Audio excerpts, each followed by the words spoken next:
Maybe I'll throw my entire thing out and say Alex Pereira, heavyweight champion. No, I do. Like, here's my thing. At heavyweight, I actually don't like. I don't have a good sense. What I do have a sense of though is that there will still be an interim champion and this like quote unquote undisputed champion.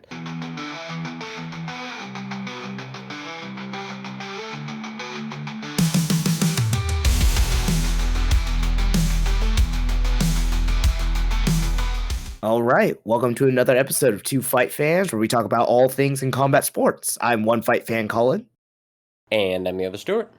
and Merry Christmas and Happy Hanukkah, everyone. This is our episode on, I guess, coming out on Christmas Eve and Hanukkah Eve. Is there an Eve for Hanukkah? I don't know. I don't know, and it would be offensive for me to try to think of one. But The day before Hanukkah.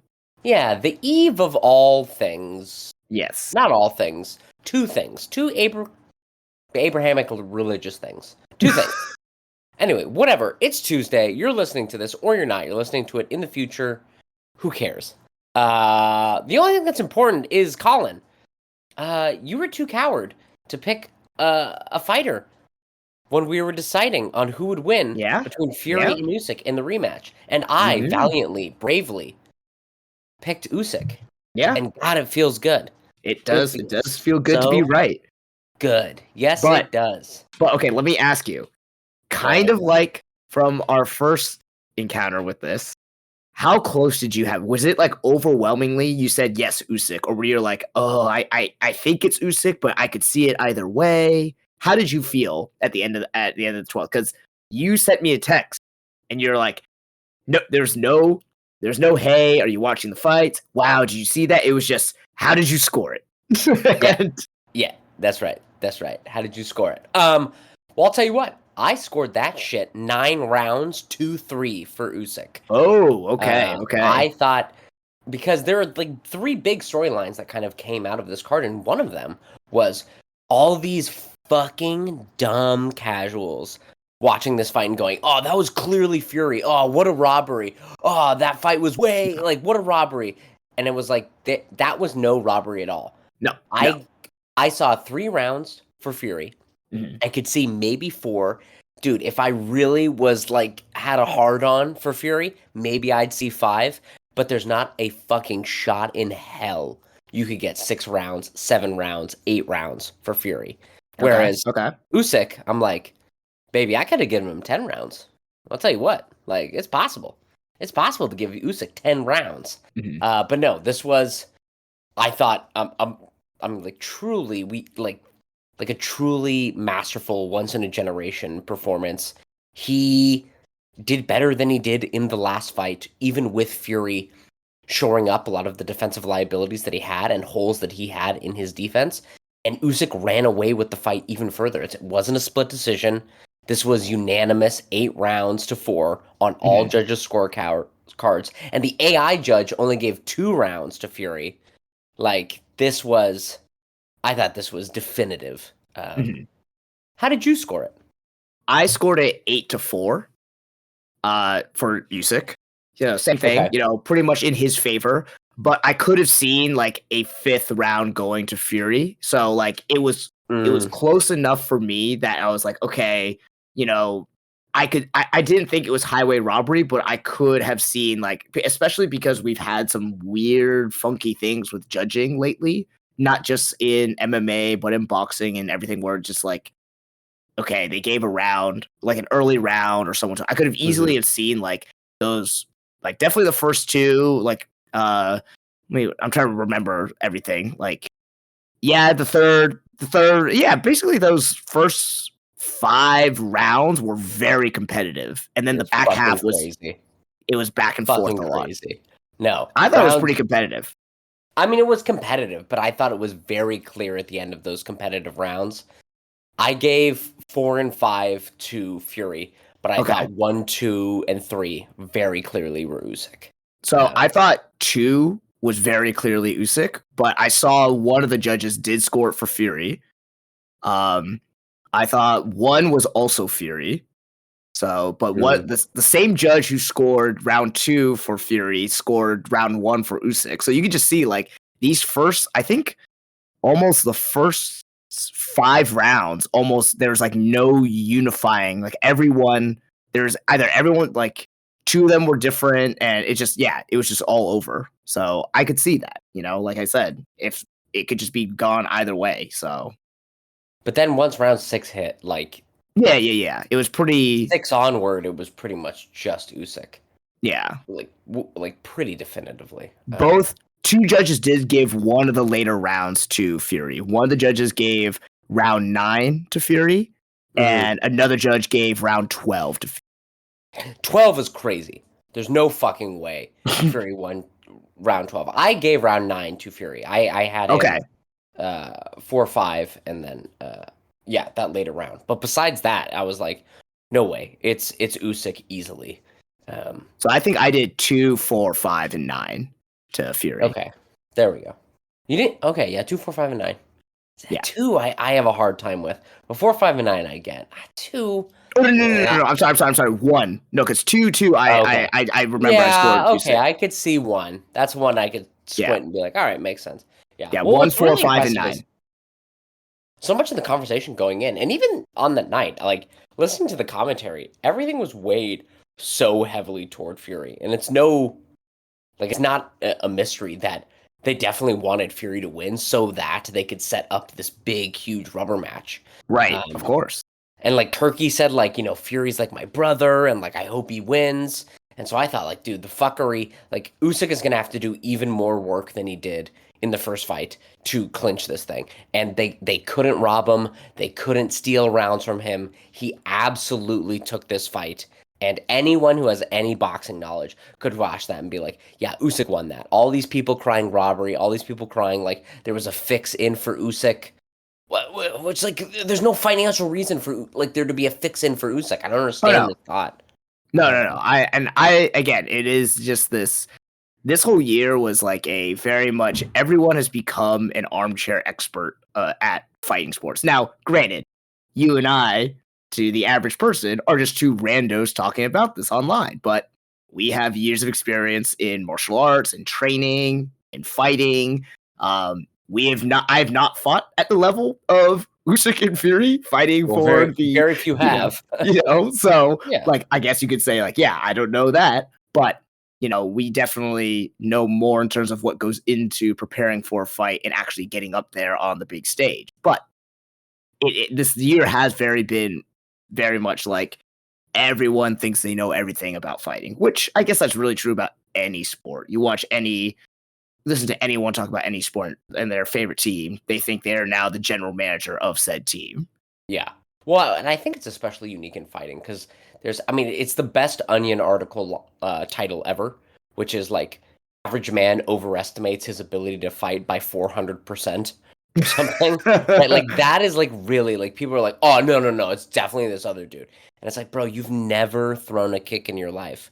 Bro, you've never laced up gloves in your life. Yeah. Like, stop saying this shit. And they're like, well, because he was moving forward, or like, because, he hit him more, or like, Fury looked bigger. And it's like, dude, do you even know what you're talking about? Fury looked bigger? That's not even how it's scored. Defense, ring generalship, all of these things go into the scoring criteria, right? Like, the actual control. Usyk giving up 6 inches of height, 8 inches of reach, and 55 pounds of weight, was marching down Fury in several of these rounds. He was controlling him. When they would clinch, who was the one who was able to break away and move their opponent in space? It was Usyk, grabbing the underhook, grabbing the overhook, and pushing Fury to the side. Like, Usyk was controlling that fight in so many ways. And so if you're just like, well, the big man looks like he's scary, therefore he won, or he hit him with a jab, you're not paying attention. You don't know what you're talking about. Get out of here. Yeah. Usyk, an absolute giant killer, like, coming through and doing it twice. Not only doing it twice against the best big man of this kind of super heavyweight generation, but also the second best big man in Anthony Joshua. 2 times he's bested these guys. And every time he rematches them, he looks even better doing it. Like, goddamn, dude. Usyk he's a fucking stud. He's spoiler alert for our next episode, he's my fighter of the year. I don't think there's anyone that Oh, can compete. all Fighter of right, the all year right. has to be Usyk. Because I'll pitch it to you this way. I have a question. Mm. In the 21st century, Okay.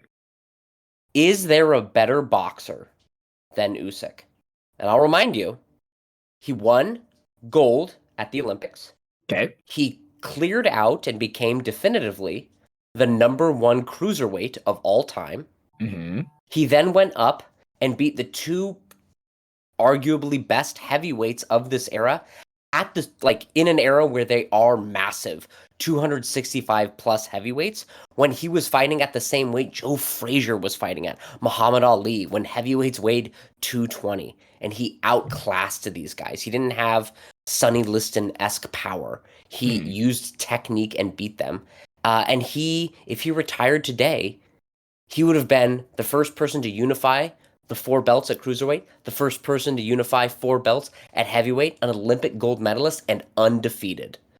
Is there anyone this generation or this 21st century boxing world that beats him on resume?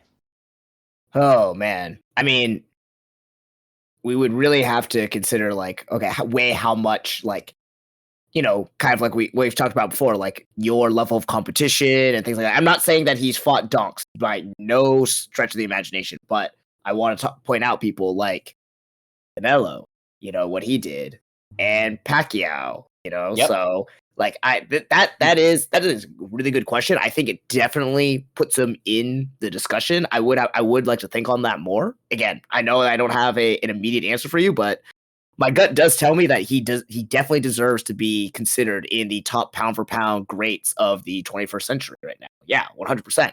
But Clearly. And at yeah, heavyweight and cruiserweight. That's crazy yeah, because pound for pound discussions are meant to be like, oh, this guy's very small, but we need to give him props for his skill. And we're putting him in the same room as, I mean, there's only three other people that are even in that space with him, which is Canelo, Mayweather, and Pacquiao. yeah, yeah, We've seen Canelo lose. We've seen sure, Pacquiao stretched face down on the mat. yeah, We've yeah. accused Mayweather of cherry picking and taking people too old, too young in his fights. Usyk shows up every single time. He never fights in Ukraine. He beat Joshua in Wembley. He beat all of the cruiserweight contenders that he fought when he took those four belts individually from each one of the champions. He fought them in their Whoa. home countries, He took and then he took each belt individually. He had four yes, fights. Wow. Okay, that's impressive. That's really impressive. like this is the motherfucker. This is the guy. This is Usyk is dude, I was so happy to see this fight. He just an ugly motherfucker coming in there, being intense. He seems right to be about the right stuff, you know. His catchphrase, I feel or I am feel. I'm like, yes, I don't know what that means, but I love it. Like Usyk he's the man.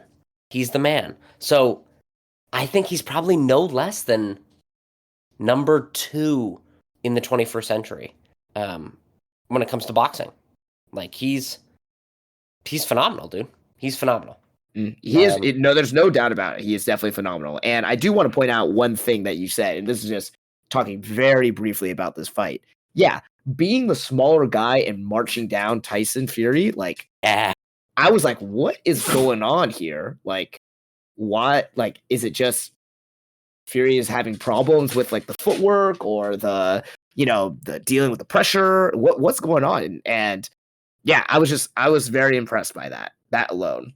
Yeah, I mean, you don't see heavyweights nowadays move like that. The constant feinting, the changing of levels, right? Going up, down, in, out, then laterally moving. He's feinting with his lead hand, feinting with his backhand. He's drawing out things. He's going to the body. He's going to the head. Mid combination, he's switching stance and also switching up his targets, going body head. Also, another thing, Usyk's camp apparently complaining endlessly that or not Usyk's, Fury's camp that likes to wear his pants too high, and fucking Fury's pants were up by his nipples, so that there was no way to not hit him below the belt. It was the craziest thing I've ever seen. I was That, yeah, it was Yeah, I didn't realize that they were complaining about that so much, Yeah, but it yeah. was man, yeah. It was I thought it was a truly masterful performance from I don't know. I mean, he's the best cruiserweight of all time. I don't know how you rank him as best heavyweight of all time. I But mean, I guess yeah, like that's tough. That is tough to yeah. have that discussion. You I know? guess the question is, do you think he could compete against any of the best heavyweights you can think of? I mean, based on what he's shown, yes, but the sport has also evolved so much, So it's like it's always weird having greatest of all time debates because literally things have evolved and changed and understandings have changed, strategies have changed, and they've changed because of the people who came before.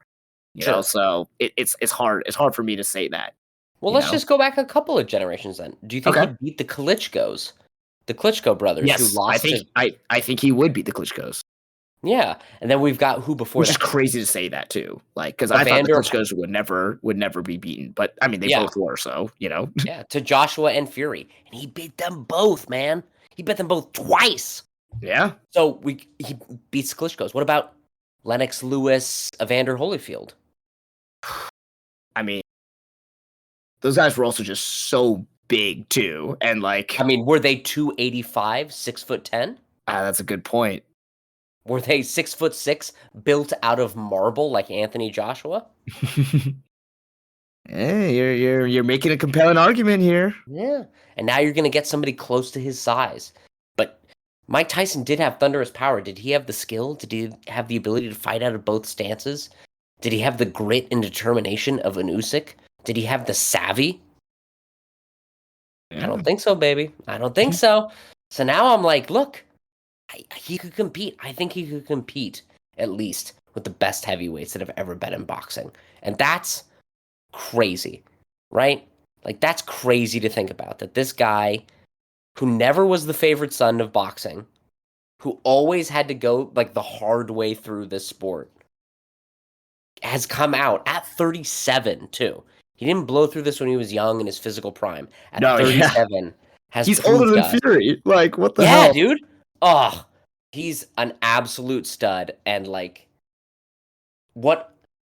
I like legitimately, like, I feel kind of like what a treasure that we got to watch Yeah, him in these two fights. Like, it really was like, holy fuck.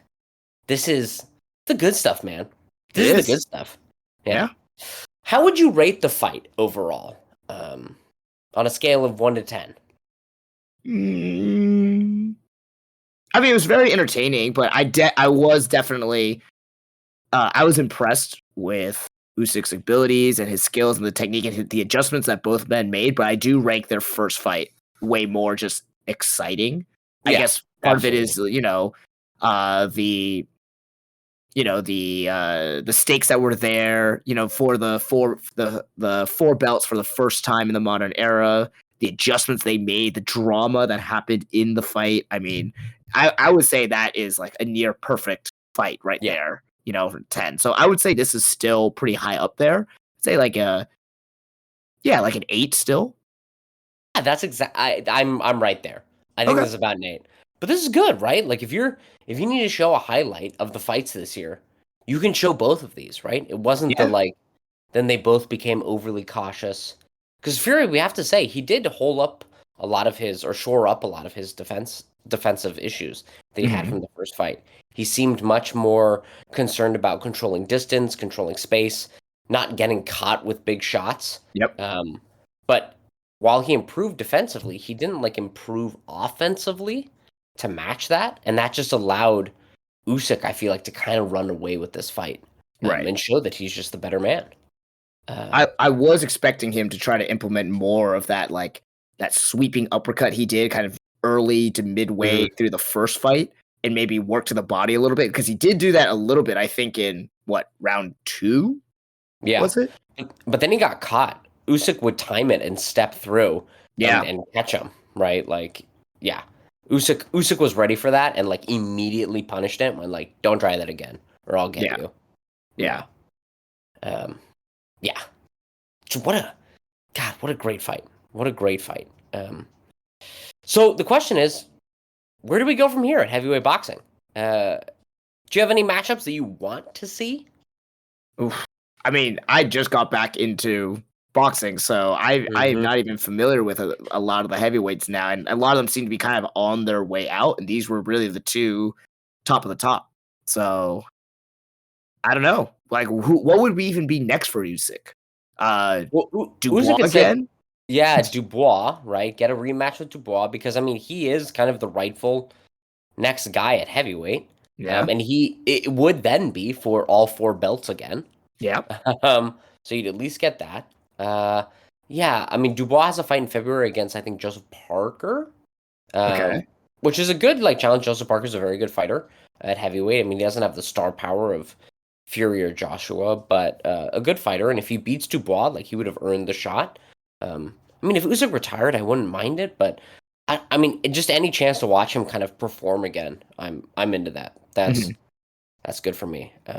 The question I think really is like what you do with Fury. Um, Yeah, do, do we do Fury Joshua? I mean, that would probably be the biggest boxing match in British modern boxing history. Um, just try to get those two paid. Yeah, yeah, that'd be just good. the two super heavyweights basically of this generation Yeah, who were very good heavyweights. yeah, yeah. Or is Francis Ngannou involved in some way in there? Or like what? Does Fury need to have kind of a rematch to recapture his mojo against Francis? Um, I don't know. I don't know. Mhm. But either way, like I'm kind of excited to see whatever happens. Maybe Big Bang Zhang comes in, fights Oh, Tyson Fury. Like I'd love yeah. to see that. Like why Okay, not? yeah. Um, yeah, it's but no, like this was kind of defining for the 21st century. Like this this was the battle of the two best at this moment Mhm. where whoever came out winning basically cements themselves as one of the best heavyweights ever. And Yeah. so and the fact that it was a little cruiserweight with wonky teeth and crazy eyes, I'm like, yeah, man, get at it. I love Yeah, that shit. That's yeah. so good. Yeah. So Alright. Anything I else know on the fight, though? no, nothing else on the fight. Like, go back and watch it. Go back and watch them both. Like, really, like, try to understand. Like, Fury did land a higher percentage of his punches, and he did land that jab a little bit more. But really, like, try to think about like if you're the opponent and it doesn't seem that those punches are hurting you, where is Usyk moving to that is probably more advantageous for him? Because I thought a lot of the punches that he did eat, it was in the midst of as he was using his footwork to circle or to cut an angle in a specific way that ended up forcing Fury to reset and actually allowing more openings for Usyk to capitalize on. And so, like, when you're thinking, like, oh no, look, he jabbed him there. It's like, yeah, but like he ate that jab because he knew he got to land like a 3-2 really hard coming back into that position. Mhm. Like I felt like so much of the commentary was like, Usyk would throw or Fury would throw a jab. Usyk would kind of like move and then like cut an angle, and then Fury would have to reset. And they're like, oh yeah, if Fury just keeps doing that, he's gonna win. I'm like, dude, Usyk is like so ready to tag him right now. And then he would land to the body and they'd be like, all right, Fury just needs to keep that jab going. And I was like, what is this commentary talking about? It felt to just be downplaying every like minor success that Usyk had. It was infuriating.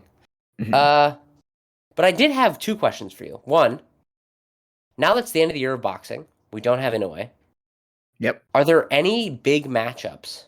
I knowing that you're just getting back, especially into heavier boxing, uh, that you want to see in 2025?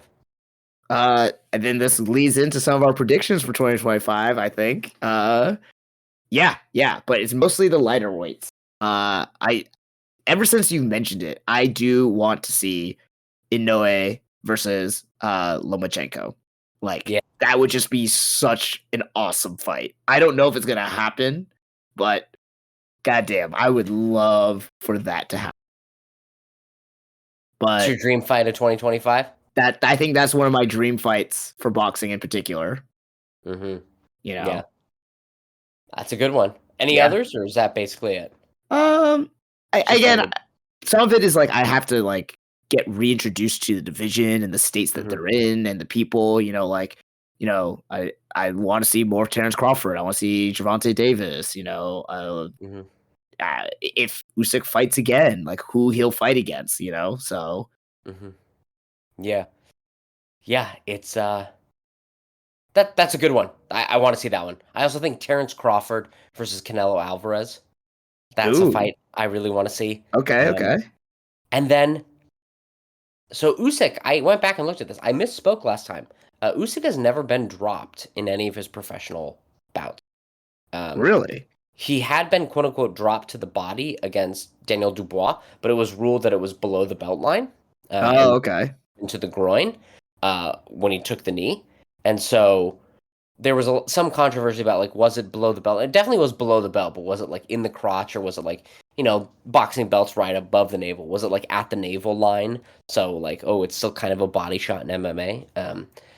But he's never been dropped, but he has been dropped once in an amateur bout against Beterbiev. And Oh. Beterbiev at light heavyweight could move up to cruiserweight. And Usyk has said he'd be willing to go back down to cruiserweight. A Beterbiev Usyk rematch in the Ooh. professionals, Ooh, yeah. cruiserweight. Yeah, I'm down. I'm with dude, that. that's fucking sex on a bun. Give me that shit. I want it. I want it. That sounds so good. Ugh. Yeah. Yeah. I think that's the fight. Yeah. Yeah. Anyway, That's um, good. That's good. That's a good one. mhm. Yeah, and then uh yeah, I guess with Fury and Usyk being done, um or that like kind of trilogy, are you going to maintain interest in heavyweight boxing? Or are you kind of like, all right, well, we had the thing. I'm ready to leave because I feel like that's kind of the flow that heavyweight boxing has. It's like you have one dominant champ or there's like one rivalry and then it kind of goes away. So I'm interested to hear, like, do you think you'll maintain interest? Do you think you won't maintain interest in heavyweight boxing, overall? I think it depends on what happens with Usyk and what he wants to do at heavyweight. Because if he wants to go back to cruiserweight, then are all these organizations going to strip him of his heavyweight titles again? And Hmm.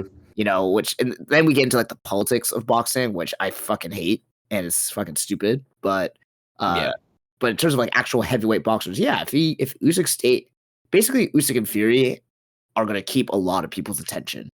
yeah, And I think that's good. That's good for boxing. It's good for them. So I think any fight that either one of them take will draw attention. Now, whether or not it's for the same stakes, like you kind of said, this was kind of for that high status, especially for hmm, their first fight and this being the follow up. And if it led to a rubber match, it would have definitely been like the the three Pete or the trilogy of the boxing century, I guess you could say. hmm, But yeah, yeah, if Usyk were to stay at heavyweight and eventually fight Dubois to reunify the belts, I think that's a great storyline and that's a great sort of again keeping him in the spotlight, and well deservedly so. I think if you have that super fight between Fury and Joshua, that could be in some place like Wembley would be incredible, and would definitely sell yeah, out. So I think there's still some there, but it's kind of like what we alluded to before, because a lot of these heavyweights are also, they are getting older, and I don't know who's coming in to replace them. And we may get like one more year of it, and then after that, they'll either go their own ways, they'll, retire or stick around, and then it becomes this kind of revolving door of like, okay, are you actually competitive? Are you still sticking around? Are you just doing like exhibition fights now? Like what's actually happening here? So I hope yeah, it doesn't get to that point. yeah. It would be interesting if he did move back down to cruiserweight and drop the belts. You could then do Fury Joshua for 3 belts. If Daniel Dubois then defends it against Joseph Parker, you could then have another fight between Dubois and possibly Joshua or Dubois and Fury um, for all 4 belts later on in the year, Yeah. which could be interesting. Um, yeah. But heavyweight boxing, man, it's been good for the last few years. I'm glad you got to come in the tail end and really the high point of it. Yeah. Yeah. Just Yeah. to see an ugly little dude whip up on some big guys, and I'm all about that. You're Desmanship. about Yeah, yeah. So anyway, well, that's Usyk Fury, too. Uh, giving us 2 of the best fights I think this year Yeah. that we've seen. Really phenomenal shit. Usyk's the man. He's my number one pound for pound. He's my best fighter of the 21st century. Fuck Floyd. Fuck Canelo Alvarez. I like Pacquiao, but Pacquiao's gotten stretched a few too many times to put him over. Usyk's the man, dude. He's the absolute man. All right. But that was 2024. That's some old shit. We're over that. We're talking about 2025. We're going to talk about who we think will be the champion in the UFC. We're going to go, we know what people like. Yeah. We like the UFC. We're going to talk about who we think will be the champion in each division in the UFC in 2025. All right. Do you want to start with the women's divisions or do you want to start with the male divisions? Sure, let's start with the women's divisions. We've been starting with the men's divisions a lot, so yeah, let's stick with it. We'll go women's first. Women's bantamweight. Lay it on me, dude. Okay, we're going reverse. Women's bantamweight. At this time next year. Yes. This time next year, you're saying. Okay. Well, end of the year. Okay. By December 31st, 2025, it's going to be Juliana Pena, December 31st, 2024. Who will it be in 2025? Okay. Well, hear me out. And a lot needs to happen for this. So. Okay. And this might fall into some of my major storylines, but. Okay, first of all, before I say this, I don't know. Does Juliana Pena have a title defense scheduled yet? She does not have a title defense scheduled yet. So I think she will be set up to fight Kayla Harrison. I think Kayla Harrison will beat her for the title. Okay. And then I think Amanda Nunes will come out of retirement. And at the end of next year, Amanda Nunes will be the women's bantamweight champion again. Amanda Nunes coming out of retirement, bantamweight champion. Yeah. You're so wrong. It's going to be Raquel Pennington, baby. No!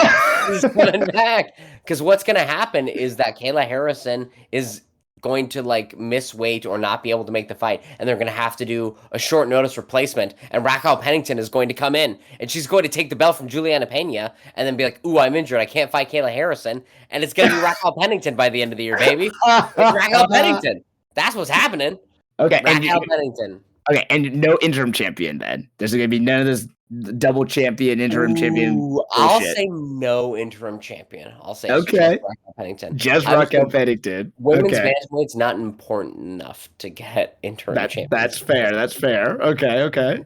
Great. So we've got Amanda Nunes and Raquel Pennington. Yeah, that's one of my more wild things that I was thinking of for this. Got it. Okay. Let's go to women's strawweight. Currently, it is. Wait. What about flyweight? Oh, strawweight's heavier. Well, we're going no. We went bantam, and then it goes fly, and then straw. Fly. Sorry. You're exactly right. Flyweight. Valentina Shevchenko. Yep. Ugh. Who is next year? Who is it next year? I think it's still going to be Valentina Shevchenko. You're so wrong. It's Manon Fiorot. You think Manon Fiorot is going to beat her in the next fight? Yes, I do think Manon Fiorot is going to beat her in the next fight, and then I think there will be a rematch, and it's going to drag on endlessly. Who cares? It's Manon Fiorot. Okay. You think Valentina is going to beat Manon Fiorot? Yes. And then Erin Blanchfield? I think Valentina Shevchenko will fight once next year. Classic Valentina. We don't care for it. I think Manon Fiorot. I think Valentina Shevchenko is kind of she's really hit the end of. I think it's only because of the regression in Alexa Grasso's skills that has led to this her reclaiming the title. So I think getting someone Manon Fiorot kind of in her prime, and actually pretty large flyweight. Yeah, I think she's gonna take it. I think she's gonna. All right, we go to strawweight. Currently Zhang Weili. Yeah, and who do you think it'll be? Well, you tell me. I've gone first for the other one, so you tell me. Well, we've got Tatiana Suarez. Title fight lined up. And we know Tatiana Suarez, if she were to win, not really getting, she's not the most active fighter. I think it's going to be Tatiana Suarez with Yan Xiaonan as the interim champion. Oh, All right, I break that think down. Break that down. Give me. I want to Tatiana hear Suarez beats Zhang Weili in only January. in January or Okay. February. I think it's early February. Oh shit! Um, Whatever. Yeah. yeah. Only to then go, geez, guys, I can't fight anymore this year. And so because of that, they're like, great, we've got Zhang Weili ready to go against Verna Jandiroba, Jessica Andrade, Amanda Lemos, maybe the winner of Mackenzie Dern's Amanda Hibosh, and Yan Xiaonan then against this other woman fights for the interim championship, and she wins. And now, do I say Yan Xiaonan defends the title? No, there will be too much hemming and hawing by the UFC. And so, yeah, I say that there is the quote unquote undisputed or like official title holder of Tatiana Suarez and then Yan Xiaonan as the interim champion. I do like that. I do like that. That's good. Mm-hmm. It's a good one there. And what do you think? I think that Zhang Weili will beat Tatiana Suarez in February, Mm-hmm. but then will lose in the rematch to Yan Xiaonan. So Ooh. Yan Xiaonan Oh, will shit. become the Okay. undisputed strawweight champion. Wow. All right. And All right. I think they will do it in China. I think they will have the fight in China. Will Trump be there? Mm-hmm. I don't He know. does have a fun way of saying the word China. Okay, China. completely unrelated. I cannot say China normally anymore, and routinely in regular conversation, I will say China. China. Not in a joking or like Mm-hmm. I've said it way too many times in a joking manner that is now what I say. So Yeah. You begin to say something ironic, not even ironically. You say it yeah, because it's funny because it's so stupid, but then it just becomes the only way you say it. yep. It's a curse. It's a curse, man. So Yan Xiaonan will beat Zhang Weili for the women's UFC strawweight title in China. China. Good. Good. All right. Well, I guess I'm glad we're at least aligned that it is going to be Yan Xiaonan. Yeah, in I don't. some fashion and form, yes. Yeah, I don't think she'll hold it for too long, but No. yeah, we like to see it. Great. Yeah. All right, over to the men's. I mean, we're gonna Oh, start right off the top. The real sticky one. We've got two champions in this one. One of oh, them's named we're under starting for the top. The top yeah, down. boy. All right, all right, all right. It's currently John Jones, also Tom God. Aspinall. Yeah. What's it gonna be in 2025? The end of 2025. I'm gonna say Tom Aspinall has either maintains his interim because John Jones like keeps pulling out of fights or whatnot, but it's gonna be Tom Aspinall. Tom Aspinall is champion in the real and all considered senses. I'm gonna say that. All right. So there's only This one person holding the title. Yes.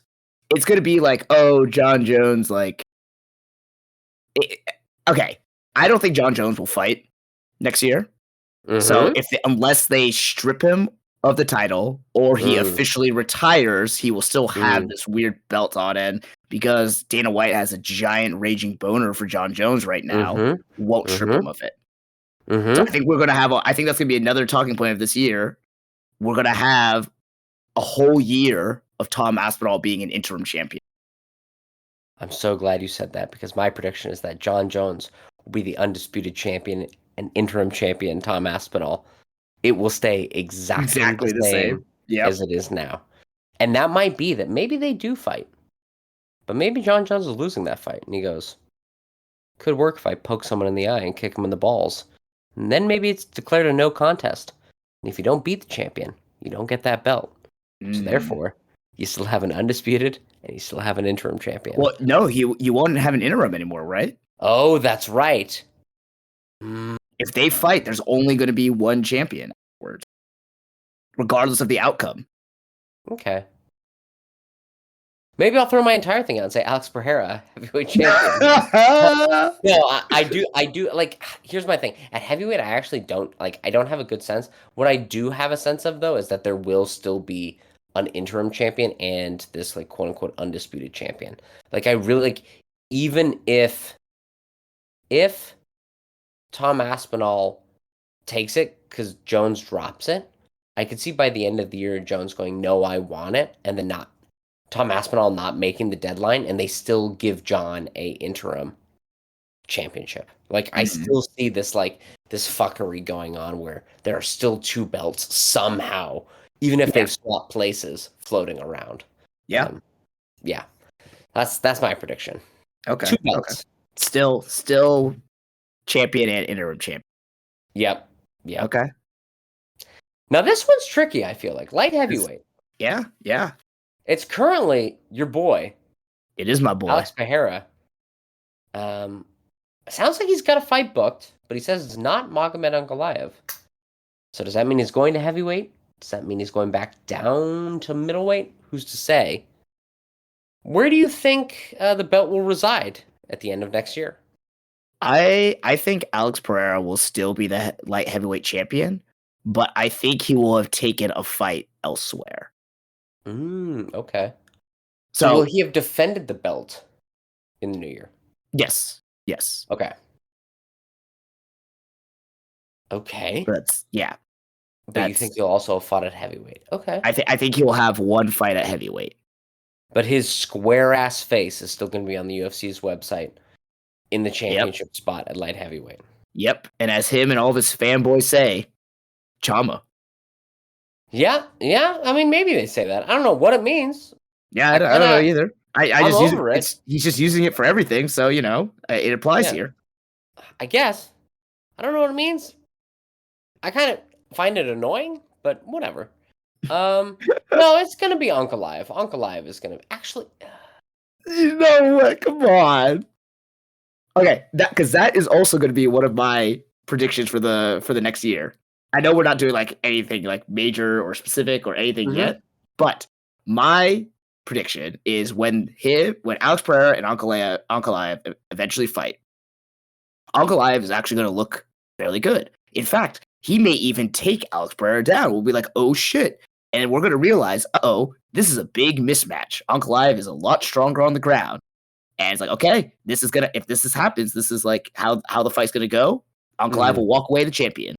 And then, inexplicably, he will just be like, nah, I don't do that anymore. Have the donkey brains decision of the year right there, and then try to trade with Alex Pereira, and Alex Pereira will just knock his ass out. And that will be my prediction for next year's donkey brains moment of the year. Oh, very good, very good. Now, but here's the thing. We're not arguing about that right now. What we're talking about is who's going to be the champion. And what I believe is that may happen. But in the chicanery of the heavyweight division, I could see Alex Pereira moving up and then being like, you need to drop the belt, though. And him going, sure, I'll do that. Fuck it. I don't care. I'll just go up to heavyweight. So I also have a weird tickling in my plums that on December 31st, 2025, when you go to the UFC's website, there will just be no face at the top of that division. It just will be a vacant title. Oh, that's a good call. I'm arguing vacant title at the end of 2025. Oh, wow. Okay. Yeah, I say vacant title with maybe a January or February matchup. Yeah. No, or that the undisputed title, but that's what I'm feeling. A vacant title. That is okay. That is a great prediction right there. I like it. I like it. All right. Good. Yeah. All right. Our favorite division. Your favorite division. My favorite division. God's favorite division. Middleweight, baby. Who do we got? Whose big, beautiful face do we have at the top of that division? I can't believe I'm saying this. It's going to be DDP still. That's absolutely fucking right. Yes. Yes. And then we're going to have a real conversation of, holy shit, is this the best middleweight in the UFC's history? Yeah, man. No, dude, it really is. It is like, it's non-Euclidean geometry. It's two lines that are parallel will eventually meet at some point. You're like, that doesn't make any sense. And you go, well, how the world works. I agree with you 100%. It is DDP. DDP is going to be there. Yeah. As much as I wish it would be Robert Whittaker through some strange turn of events, It's DDP, buddy. Ah, it hurts. It Yep. hurts. Um, welterweight. I Well, mean, hold it's on. so Let me ask crazy. you. It's I, so crazy we're passing over middleweight that quick. We're just like, it's DDP. well, Like, I have a that's question for you. nuts. I Yeah. do have a question for you about this. Does DDP actually fight and defend his title against Hamzat Chimaev in the Yes. next year? You think Yes. they actually get to fight?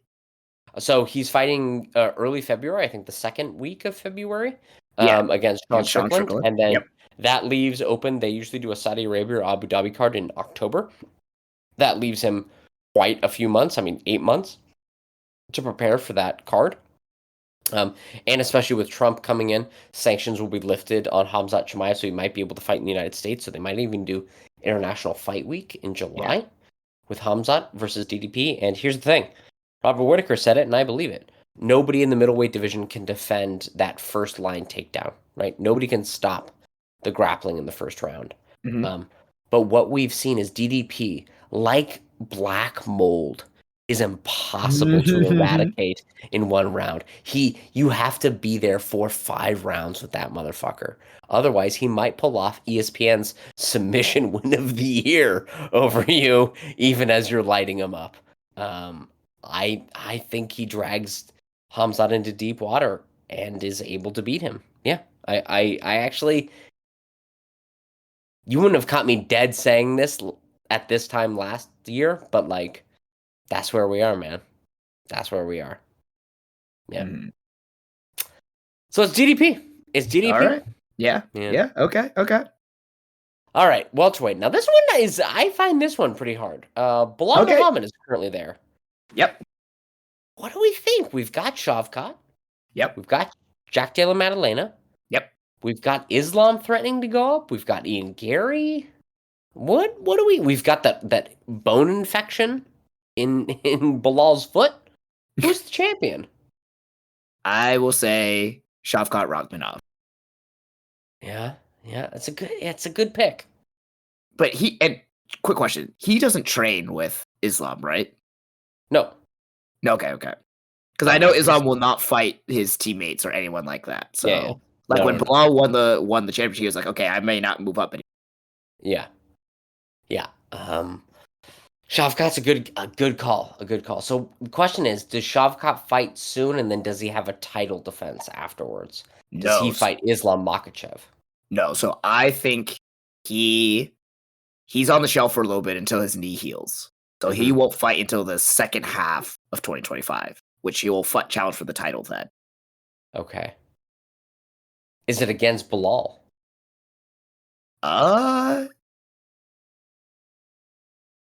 Yes.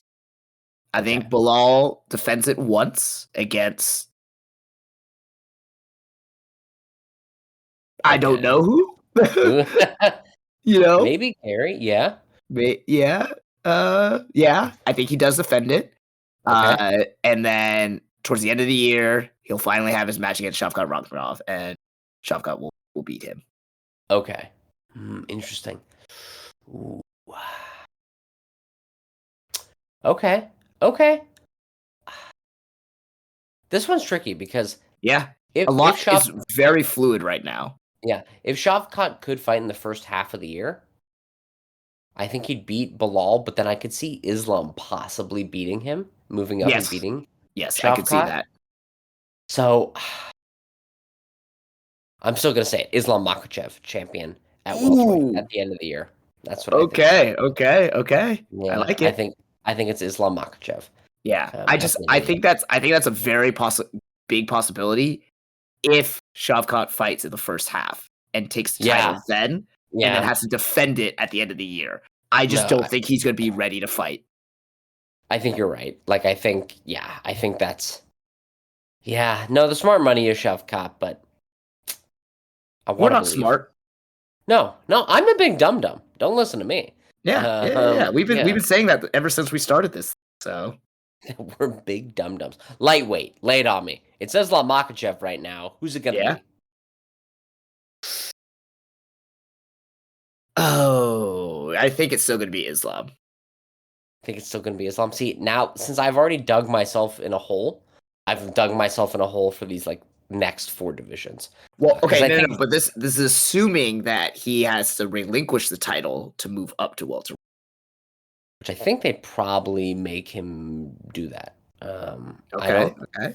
right, because nobody's been a double champ and really defended a belt in their lighter weight class Right. ever. So Islam's a good call. It's probably Islam, but I was gonna say Ilia Topuria. I think Ilia will move up Oh, and okay, okay. take the title at lightweight by the end of the year. Yeah, Okay, so you're having I think everyone just shuffle up. kind of. Yeah, that's kind of All what's right. happening. Okay, But okay. no, I mean, right? Like the smart thing would say it's Ilya and then Islam maintain their titles in their current divisions. But since Yeah. I've argued that Islam is probably gonna be at welterweight, I'm gonna have to say Ilya. Otherwise, I'm a liar to myself, and then I'm a Mhm. ghost haunting my own life, and I won't be that. I won't be that. Um, Okay, so yeah, let's there's a lot of movement that needs to happen, a lot of things need to fall in place for some of these things to happen. Let's say people stay in their same weight division for now. yeah, it's For these Islam. lighter divisions. You say it's Islam. Okay. It's Okay. Islam. Yeah, it's Islam. I don't think Armansukin beats him. I don't think Charles Oliveira beats him. I don't think anyone really in the top 20 beats him. Right? Like Yeah. I it's don't Islam. see it. I don't see it happening, but do you know who I do want? I do want to be the lightweight champion when I down in the deepest part of my heart that stretches all the way down to my plums. If you say Patty Pimblett, we're done. We're done with this podcast. No. No, Who? no, of course not. Max, baby. Yeah, Max would be a good one. I would Max love would it. be a good one. I would fucking love it. Ooh, Max would be a good one. Yeah.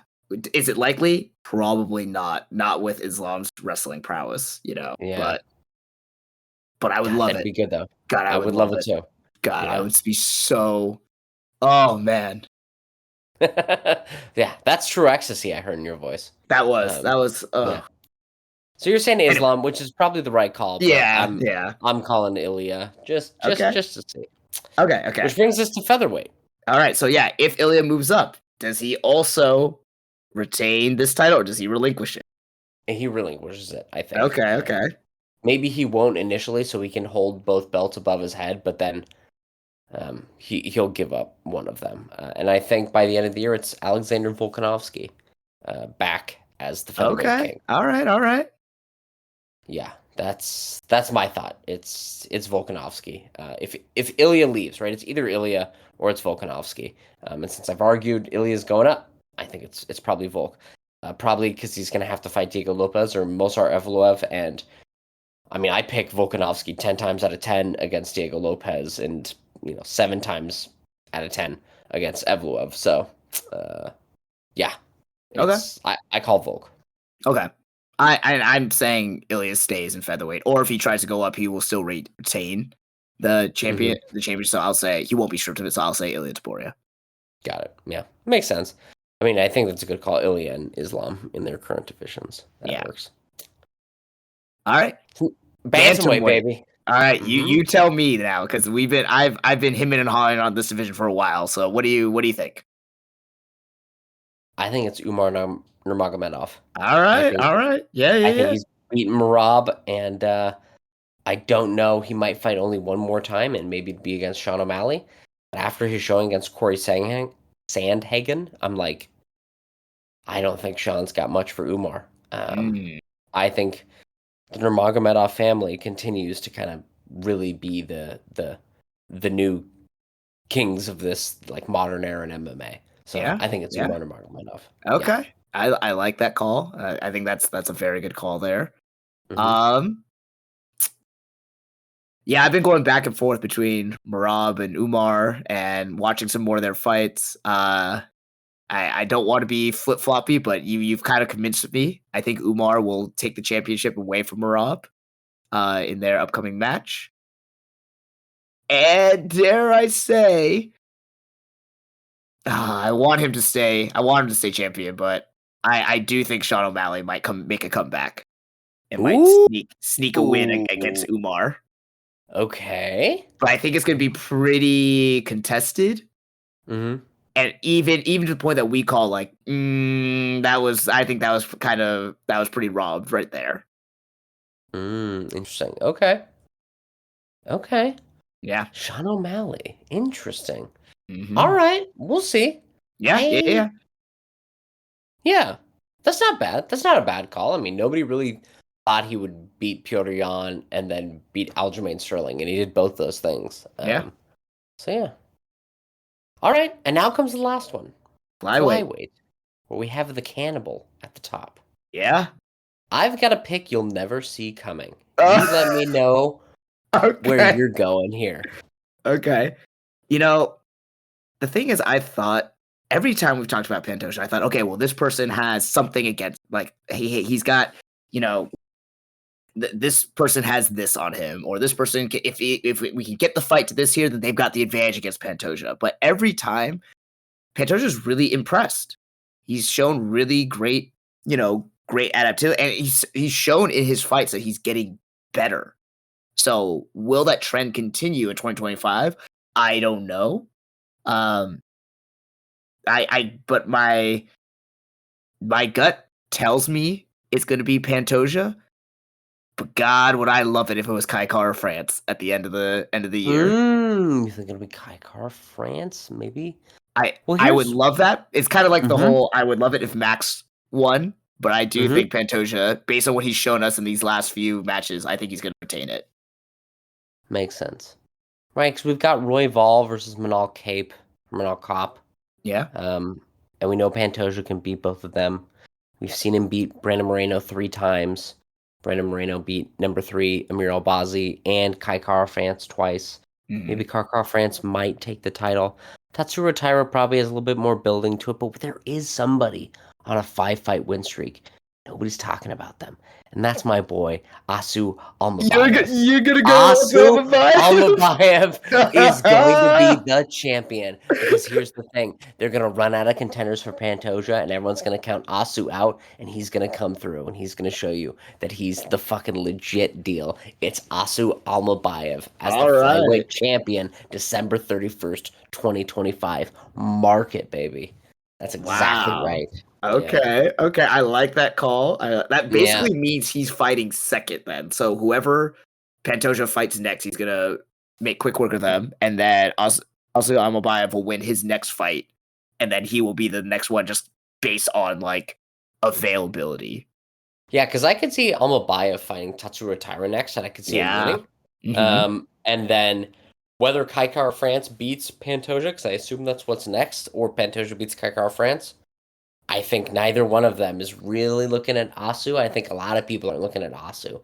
In the same way where I was like, Steve Usyk can probably beat Pantoja, and he was one donkey brain decision away from actually winning that fight. I'm like, Asu, my boy's not got the worst donkey brains I've ever seen, so I think he can take this shit. Yeah, it's Asu, baby. Asu is flyweight champion.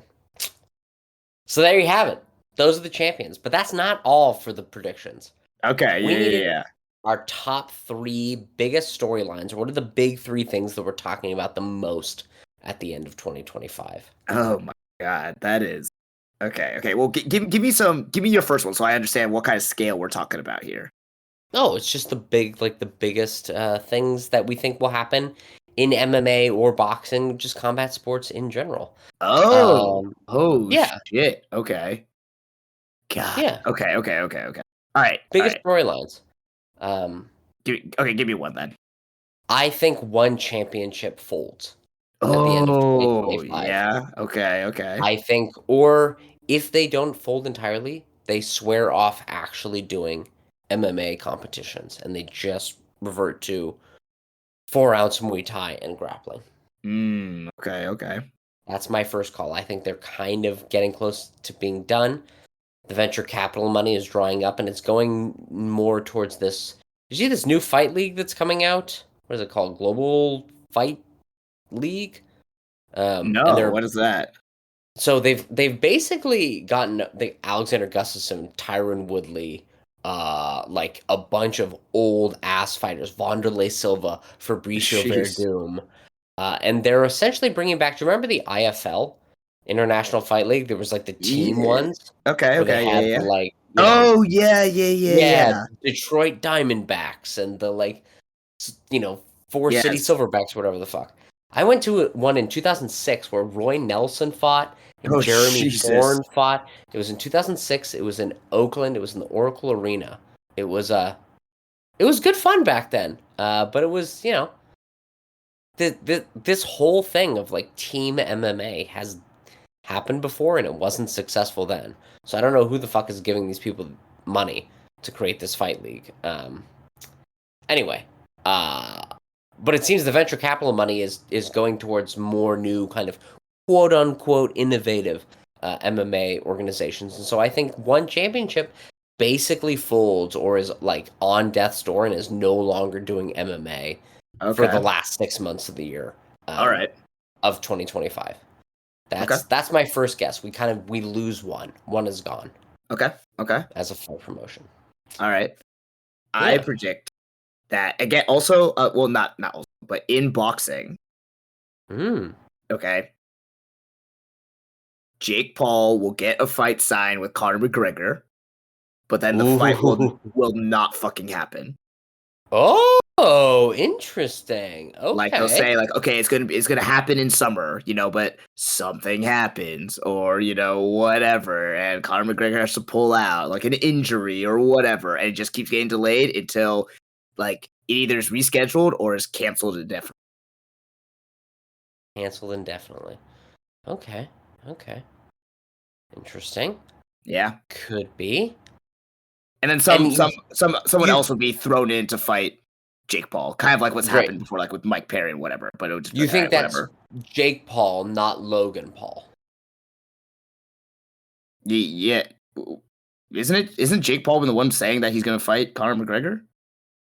So it had been that Jake Paul said, "Hey, we don't want to do any negotiations," but then he like hinted like Logan Paul by anything he wants, hinting that possibly Logan Paul was the one in talks to fight Conor because Logan Paul had fought Floyd Mayweather, not necessarily Jake Paul, just Mm, one of the Paul brothers. yeah. Okay, well that feeds into my second one, which is Ooh, okay. Jake Paul cashes out, and we do see Jake Paul versus Canelo Alvarez on Netflix, Uh, um, close to the Thanksgiving Day weekend. okay, Uh, okay, and Canelo Alvarez, I mean, I don't even need to talk about the fight, but I think Canelo Alvarez takes the fight with Jake Paul, and it is again on Netflix. okay. Now, That's on that, does Canelo Alvarez get a knockout over Jake Paul, or does he just kind of just be like, all right? Canelo. Canelo Alvarez carries Jake Paul for 3 rounds and butchers him in the fourth and fifth round for a fifth round stoppage. That's Okay. right. That's what I envision. Yeah. And But this be a I think three the biggest round. news is that Canelo doesn't take the Terrence Crawford fight or any of the fights we want to see, and he also cashes out with Yeah, yeah, with Jake Paul. Yeah, yeah, yeah. I could see that. I could 100% see that. yeah, that's and because apparently Netflix released a statement. They had assumed only 60 million households would watch the Mike Tyson Jake Paul fight, and it was Mm, over 120 million. So yeah. they know that they've got some juice with this shit, Yep. right? They Yep. predicted less than half of what they got. So you throw a bucket of fucking money at Canelo Alvarez to take this fight, and Canelo goes, "This is the easiest 150 million I've ever made," and he goes in there, he puts on a little show for 3 rounds, and then demolishes Jake Paul. Mhm. Okay. Okay. That's my second biggest storyline of the fucking year, as depressing as that is. Yeah. Yeah. That's pretty big Yeah, and depressing. yeah. So we've got one goes away. You've Yep. got Jake Paul and Connor play footsie and Yep. never actually fight. Yep. I've got Jake Paul and Canelo do fight on Netflix. What is your second big call for the year? I said it earlier. I say Amanda Nunez comes out of retirement and gets the belt again. Ooh, all right. And gets the belt again. And who do you think she'll get the belt against? Kayla Harrison. Kayla Harrison. That's pretty good. That's pretty Yeah. good. Yeah, I And do like that. that'll pump some life back into the women's divisions. But I think that's pretty much all she's gonna do. Like, I don't think she will. I think she's like, all right, I got like one challenge here, and then great. All right, I did it. Bye again. Makes sense. That does make sense. Yeah, that'd be good. I mean, I'd be interested to see that. That's at Okay. least like an Yeah. enticing thing to see. Yeah. Yeah. Um, yeah, that does make sense. Um, okay. Well, for my third one, Yeah. I say the UFC re-signs Nate Diaz Okay. and Dustin Poirier's retirement fight is against Nate Diaz. Ah, okay. That's my third Okay. one. Um, yeah. Yeah, because I don't think Connor will be back. Maybe. Well, I think that they re-signed Nate Diaz. Maybe. Well, no, I gotta stick with it, and he'll fight Dustin Poirier. It seems like the biggest money fight you could make in the UFC right now, other than John Jones, Tom Aspinall, is Conor McGregor versus Nate Diaz 3. Hmm. So maybe they'd re-sign him to have him fight that, but I think since Conor's faffing about with boxing, that they might do Dustin Poirier, Nate Diaz instead. Because that's a fight we were supposed to get at Madison Square Garden and never got. Hmm. And I could see that being the retirement fight for Dustin. Yeah. Yeah. That's all I got for you, buddy. Okay. My last What's your one. last one? And this is pretty outlandish. Probably not going to happen, but it's kind of like with your first one. But I think the PFL will go under. Oh shit! In this year? Towards the end of next year.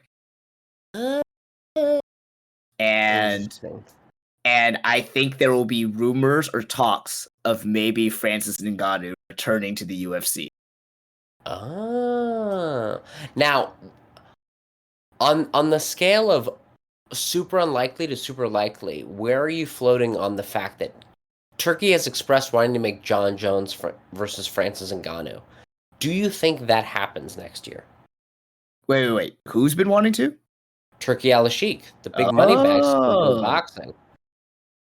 And he wants to do it in a MMA fight, a boxing match? MMA fight. He wants to throw enough money at both organizations to try to allow for that to be the fight. Like a crossover fight between the organizations. Yeah. Do you think that happens? Do you think that doesn't happen? I think rumors of that, kind of like what you're just saying right now, will come up, but I don't think anything will come from it because Dana White is too controlling of, even though it will be a shit ton of money, I still feel he is too much of like a control. Yeah. Having a monopoly is better than one big payday, right? Yeah. You know? Now the question is, what's more likely, Francis versus John or John versus Tom Aspinall? Ooh.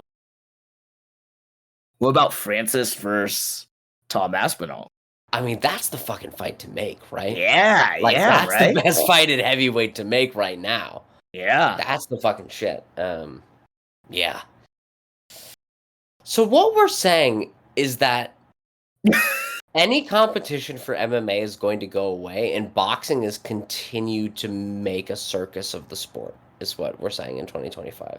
God, this is not a great prediction show right now. Yeah, buddy. Like, we just made it so fucking sad. But hey, Asu Almabayev, champion of flyweight. We love that. Hey, I think that there's a little bright light. A little tiny nightlight running around. Yeah. That's good. Yeah. No, but I think that's probably the consolidation of the industry in MMA is probably what's going to happen, right? Yeah. I will say, did you see the trailer for the new Craig Jones Invitational, the second one? No, I did see that it was announced. I did not see a trailer though for it. But did you hear the kind of gimmick for this one? No, what is it? So have you ever watched Quintet? No, what's that? So Quintet, you get a team of 5, and there are agreed upon weight classes. There are 5 different weight classes, and the way it works is you have your heavyweight, your middleweight, welterweight, lightweight, flyweight, or whatever your 5 are, right? And it usually is huge motherfuckers all the way down to like little tiny 110 pound people. Anyway, Okay. you all weigh in, and the way it works is without knowing who the other person is going to send out, a team will send out. That is awesome. And it's a submission, and it's submission only. So let's say a heavyweight and a small person go out, and the heavyweight submits them. The heavyweight has to stay on the mat and instantly has to start into the next match against the next person. So technically, one grappler could submit the entire other team. Okay. But there is a little bit of strategy of like, do we send our big guy out first, hoping that they send out their little guy, maybe the big guy squashes him really quick, but if it's two big guys, they immediately gas out, and then you send out your little guy so he can tap him out, and then his cardio is better. But they're doing it with established teams. John Danaher's team, the B team, Gracie Baja, 10th Planet from Eddie Bravo. Yeah. They're like taking actually big established competition teams, and they're building a bracket with those teams for that rule set for I think another like $1 million prize for each team for CJ2. Yeah, that's awesome. I love that. But also, do you have to submit your lineup ahead of time and you're locked into that, or can you choose on the fly? Like, okay, the first round we send out our heavyweight, they send out their heavyweight. Okay, we will send out our middleweight. You just have to have your team set up. And then you don't need to like pre-announce, hey, the first round we're gonna send this person out. But you can't have like 3 heavyweights to pick from, right? You have your team of 5 and go out. It's really great. If you've never watched Quintet, you should, because I'm definitely looking that up now. Like Josh Barnett and like Uriah Faber on a team, but Josh Barnett just went out and submitted like an entire other team. Nice. It's pretty amazing. It's pretty cool to see. But not only, it's not like Josh Barnett and Uriah Faber, who are like not really grapplers, they're primarily MMA fighters. They are actually trying to get, Danaher and the B team and Eddie Bravo and Gracie Baja are elite. These are the best submission grappling teams that there are, and they have people in each weight class. So you're going to have teams where, and it could be, I mean, we've trained together. Our whole kickboxing team, we didn't have like a ton of heavyweights, right? Yep. So you could have a ton of like really tiny great guys, but not a good heavyweight. And one team could have really good heavyweights and not a lot of like good smaller people. It's a fascinating dynamic. Yeah, that's awesome. I love it. Yeah, so that's a positive note for 2025. That's a dope ass. Yeah, that's a dope submission grappling event. So we like that. Yeah, I'm down with it. Yeah. So anyway. Well, 2024 is come and gone. It's been a great year for boxing, a middling year for MMA, a good year for sumo, and we've made some really depressing predictions. But we still have some awards to hand out. So join us next time where we hand out the inaugural Two Fight Fans podcast. What are our awards called, Colin? For all the improv that we do, I don't know what are. I mean, the boring name for it is just the TFF or Two Fight Fans Awards. But yeah, the Tiffies. The Tiffies. That makes sense. Yeah, we'll call them the Tiffies. We're handing out some Tiffies. 2 men get in a tiff, they get into a fight. So we'll hand out some inaugural Tiffies. We'll have the classics on there, but we're also going to come up with a couple of exciting ones, some good ones, and we have some fantastic candidates this year. And we haven't talked about this behind the scenes, but I'm going to argue we should have at least 3 nominees for each one. Holy shit! Rank them, right? Like bronze, silver, and then the true Tiffy, taking home the gold. Yeah, we have a lot. We have a lot of categories for this, so bro, but it's so easy. We can fill these in. We can fill these in right now. All right. We'll do it in a sec. Yeah, but anyway, well, this has been Two Fight Fans podcast. I'm one Fight Fan Stuart. I'm the other Colin. 2025 is gonna suck ass. Trump is gonna be elected. Like it's gonna be a fucking rough year. I'm old as shit. I got back hair growing all over me. It's the worst. I hate it. Join us later this week. Boxing Day. No, not Boxing Day. The day after Boxing Day. Next Boxing Day. We'll hand out some Tiffies. Bye, everybody. Oh my God. Goodbye.